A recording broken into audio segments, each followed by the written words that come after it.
What's up, everybody, and welcome back to Fireside Giants. I'm your host, Anthony Rivardo, joined by my co-host, Alex Wilson, and the New York Giants have a couple of beasts up on their defensive line, most notably Dexter Lawrence. Big, sexy Dex. He got his big payday this offseason, was a second-team All-Pro in 2022, and he's leading the New York Giants defense this upcoming season as arguably a top 5 defensive player in the NFL at large, and he's paired with Leonard Williams, a player who has been a very solid top-tier defensive lineman for the entirety of his career, and every year that he's been with the New York Giants, he just seems to get better and better up until this last season, hampered by injuries, but he and Dexter Lawrence are forming a dynamic duo on the defensive line, which Pro Football Focus describes as the best defensive line duo in the NFL. So we're expecting big things from these two this upcoming season, and we want to go ahead and react to the PFF article that listed them as the top duo on the defensive line this upcoming season, and of course preview the season for these players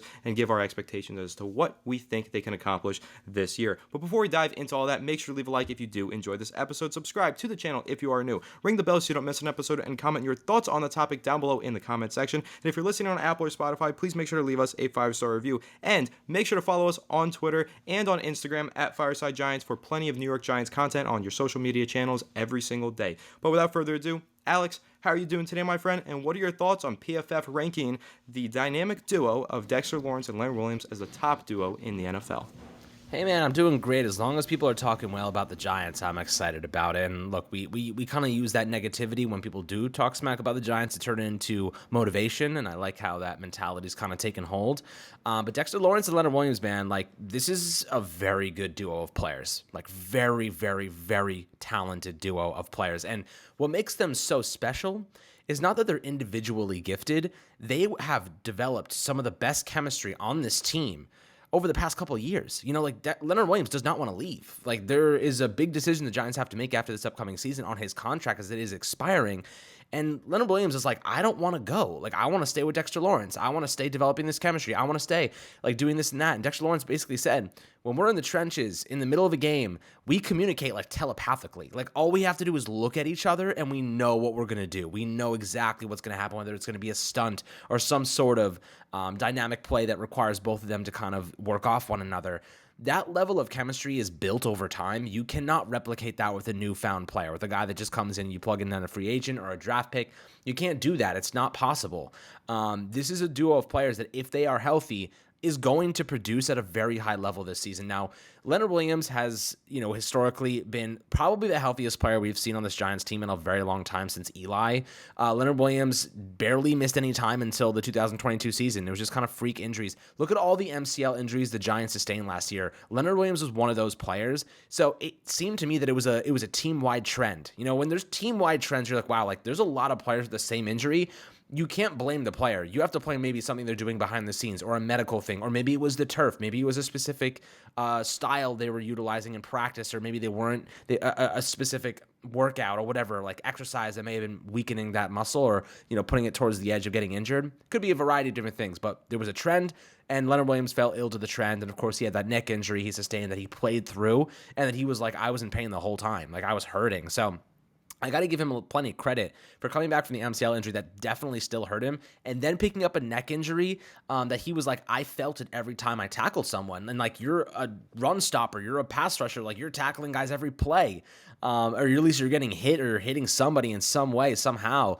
And Leonard Williams pushed through the pain. Like, that's badass in my opinion, and I love Leonard Williams for that. Again, I don't know what he's going to be worth after this season. I don't know if it's a good idea to keep him. I'm not really going to speak on that right now, more so that he is still very talented, and that he is coming off a year that is an anomaly based on his career. I don't think that age is causing him to be more injured. I think it was just freak accidents. So I would not be surprised if he bounced back and was extremely reliable once again. And Dexter Lawrence, as we know, had some of the best metrics of any defensive tackle in football last year. Had 70 total pressures with 9 sacks, 53 tackles. The guy was unstoppable. I mean, he had some of the best grades. If PFF, whatever metric, whatever website you look at, he is up there in the top 5, if not the top 3 defensive tackles in football. And the Giants extended him on a nice contract for that. And, there's a reason that Dexter Lawrence had the best year of his career last year, because the coaching last year was phenomenal. And we retained a lot of those guys. Keep forgetting his name, Patterson. He was essentially like the big one the big catalyst, in my opinion, that helped get a lot out of these guys that otherwise maybe wouldn't have. Andre Patterson, by the way, wouldn't have gotten maybe we wouldn't have gotten as much as we did from some of those individual players if not for his style. I mean, he's directly responsible for the development of guys like Daniel Hunter and Everson Griffin. Really good coach. Dexter Lawrence saw his stats double. We're not just talking about marginal increases. We're talking about he doubled his stats in some categories, and he tripled his sack total and quarterback hurries. The guy was all over the field, man. This is a player with unparalleled size. You don't see 6'4", 342-pound men at 25 years old very often running and playing almost every single down. So I can't say enough about the guy. I can't say enough about his quality. Anthony, we're looking at this duo. Why are you optimistic this duo can be very, very good this upcoming season? Well, I'll bring up a different point because, we can talk all day long about how amazing Dexter Lawrence is, right? He's an elite player. We can talk about how good Leonard Williams has been throughout his career, and we can also talk about how good the coaching was last year. But I want to talk about something else. The New York Giants don't play with 2 down defensive linemen. Their base defense has 3 down defensive linemen, and last year they had a horrible rotation at that 3rd defensive lineman spot. This year, they have a better group entering that 3rd DL spot with A'Shawn Robinson and Rakeem Nunez-Roches. That's going to have a trickle-down effect on the rest of the team because having 2 good defensive linemen versus 3 good defensive linemen, that's a big, big difference. So we talk about how Dexter Lawrence, Leonard Williams, they play off of one another. They make each other better. Well, they were playing basically in tandem with each other, and then they had a huge gap on that defense at the 3rd defensive line spot. I can't even remember who was playing in that role. I think DJ Davidson maybe, but didn't he get injured? And then I don't even know who was there.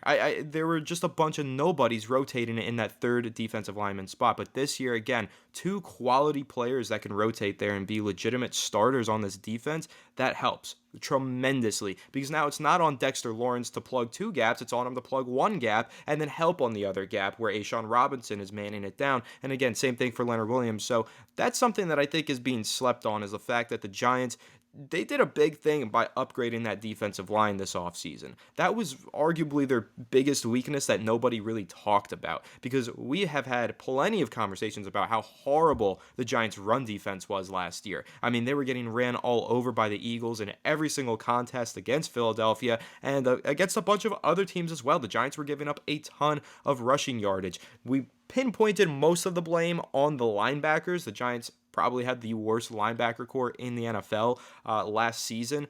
And they upgraded that as well. Bobby Okereke, huge upgrade. We think that he's going to be a tremendous player in terms of stopping the run. But they also upgraded that defensive line. And again, I don't think that gets highlighted enough because it's not just on the linebackers to be good run stuffers. A lot of what happens with the linebackers is their play is dictated by how well the defensive line does. If the defensive line isn't opening up proper gaps for the linebackers to shoot, if they're not stopping the run themselves, just never getting off their blocks and making the tackles themselves, well, if the defensive line is failing in that regard, then so will the linebackers. So Bobby Okereke was only ever going to be as good for the Giants as the defensive line is for him. And now that the Giants have upgraded their defensive line, then you'll see the effects of that linebacker upgrade really come into play. So it's not just about this duo of Dexter Lawrence and Leonard Williams for me. Again, it's the best defensive line duo in football, but now they have a solid trio, which is what's really important, and that trio will ultimately make the duo better. And I think that's, again, something that's being slept on here. You've got A'Shawn Robinson. He's a veteran. He's always been good. Every year of his career, he's been a good player. I think that's one of the most underrated signings that the New York Giants made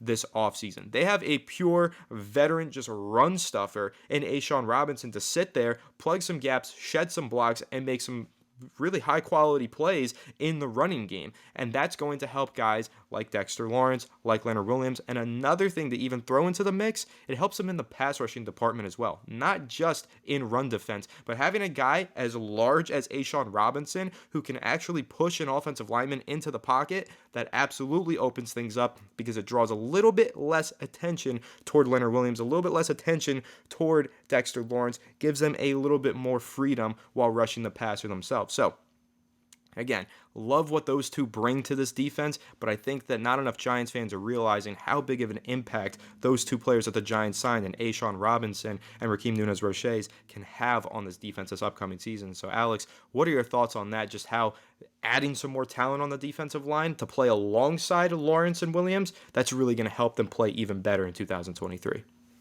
Yeah, I mean, look, Joe Shane kind of said it. He essentially was like, we didn't really know what Wink needed for his defense, and we were not tooled, and we didn't have the proper allocations to upgrade the team as much as we wanted to last year. And this offseason, they go get A'Shawn Robinson, as you mentioned, Raheem Nunez-Roches, and you have some guys coming back. Jack Anderson. There's some guys that have potential there, and some really good run stoppers that are coming from championship teams. You know what I mean?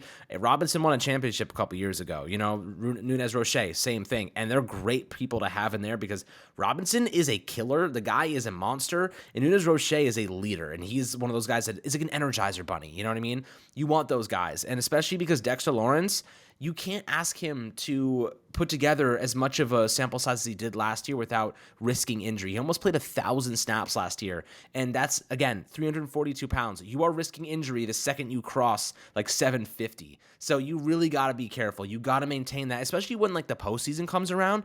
Dexter Lawrence got destroyed against Philadelphia, same as everybody. They were gassed. You know what I mean? Some of these guys were playing every down with no support because they had no choice. The Giants had to get guys in there because you have to keep guys healthy for the playoffs at times. You need to keep guys rested and make sure that they're ready to go. And there's now that this team is getting better, and I think postseason is realistic for us, you have to prepare for that at the same time. Now, obviously, you're not going to hold your guys back from playing, but I think there is something to be said about mitigating fatigue, and there's something to be said about fatigue leading to injury. So I think there is an equation there that needs to be considered, and they did consider that with adding these big run stoppers, because that's not only the only reason. It's also that they needed to stop the run because, one, our linebacker core was really bad. So, like, you go get Bobby Okereke. We still don't know what's going to happen at LB2. But the addition of those two interior guys, and then you have Bobby Okereke, and then you have, Xavier McKinney coming back, and you have Deontay Banks. You have some really good run stoppers, at various different positions. This team is going to look different this year, guys. I don't think we fully kind of wrapped our head around the fact that this defense is going to be a lot better. And we were really, really solid from keeping opposing teams from scoring touchdowns. We led them into the red zone a lot, but they wouldn't score touchdowns. They'd settle for field goals. I think we're going to see a lot more turnovers. We're going to see a lot more success against the run. We were one of the worst teams last year in stopping the run, and our secondary is going to get better. When you stop the run effectively, you force teams to be one-dimensional, and then you can predict what's coming. If they can't run the ball, they're going to have to pass the ball, and then you can say, all right, now we know what's going to happen. We know what plays they're going to run. We've seen them before. We've watched the film. Let's bait them into making a mistake, and then we can turn the ball over and give our offense an opportunity. That's kind of what it's all about, taking opportunities, taking flexibility away from opposing offenses and capitalizing on those mistakes that they are bound to make if they can't run the football. So I think it definitely plays a big factor. We're going to see a lot more success from this Giants defense, and because of it, the offense is going to be the one that actually directly benefits. Yeah, and I really like what you said there about Joe Shane getting the pieces for Wink Martindale, how Wink Martindale didn't have the tools, because Wink Martindale was kind of like a chef trying to cut a steak with a fork and a spoon, right? He didn't have the tools that he needed to perform his job correctly. The Giants got by defensively. They had some really great defensive outings, and they got really creative. You think about these mid-season signings like Landon Collins, who stepped in and kind of rejuvenated that linebacker core for a couple games, had that pick six against the Indianapolis Colts. Wink Martindale made do with what he had, but he didn't have a whole lot. So this upcoming season, there's a lot more talent on this defense. I think they got a little bit more thin at safety, which again kind of gets brought up in every episode. It's definitely my biggest cause for concern for this New York Giants team this upcoming season. I'm worried that maybe not having that sound safety in Julian Love that we've had all these years, it could create some problems, but I do trust in Wink Martindale to come up with a solution for that, because like I just said, he's been without all this talent. He was without all this talent that he needed last year, and he found a way to put it all together